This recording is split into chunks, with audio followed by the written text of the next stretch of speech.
Every so often in The Dark Tower, you catch a glimpse of what might have been. There might have been narrative ambition, there might have been pop mythology, there might have been genre assemblage. Based loosely seems altogether too generous a word on the Stephen King series. The movie is an unappealing hash of movie-making cliches that, after much scurrying and blathering, devolves into a generic shoot-'em-up.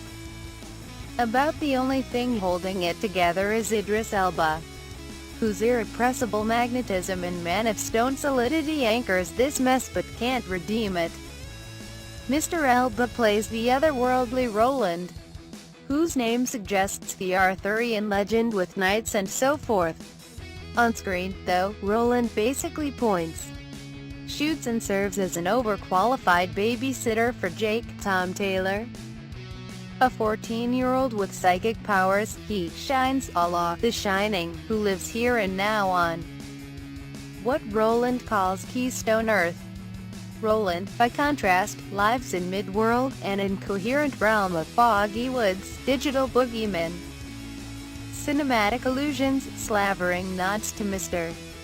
King's voluminous oeuvre and some geological formations that may cause you to uselessly flash on images from John Ford westerns. The movie was partly shot in the Cederberg Mountains in South Africa, for reasons that emerge in expository blurts. Jake and Roland traveled between Midworld and the considerably less interesting Keystone Earth. Also on the move is Walter, aka the Man in Black, Matthew McConaughey, an amusingly dissolute supervillain who, with weary handwaves and insinuating whispers, oozes about like a Vegas lounge lizard, with a hint of the Wicked Witch of the West snap, lording over heavily armed, face-changing, bloodlusting snarlers. Jackie Earle Haley et al. Mr. McConaughey, topped by an artfully arranged shock of black hair and flashing some tanned chest that makes you want to whip out the gold chains, has truly developed into a Zen master of sleaze.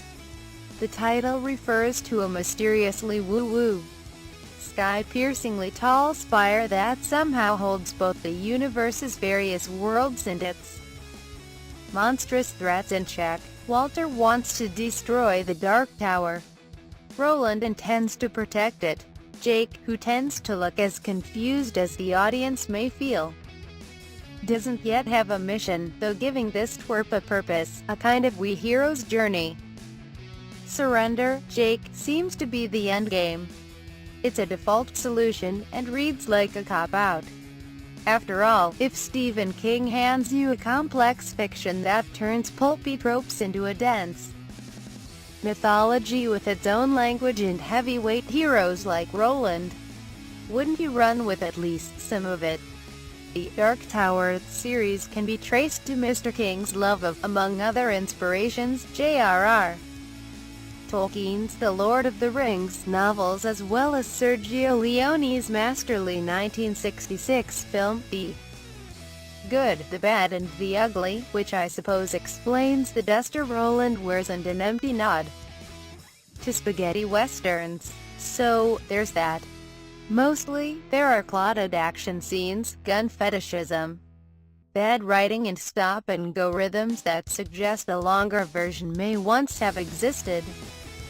The director, Nikolai Arcel, shares screenwriting credit and blame with Akiva Goldsman, Jeff Pinkner and Anders Thomas Jensen. Whatever they thought they were doing here remains as mysterious as Walter's hair product.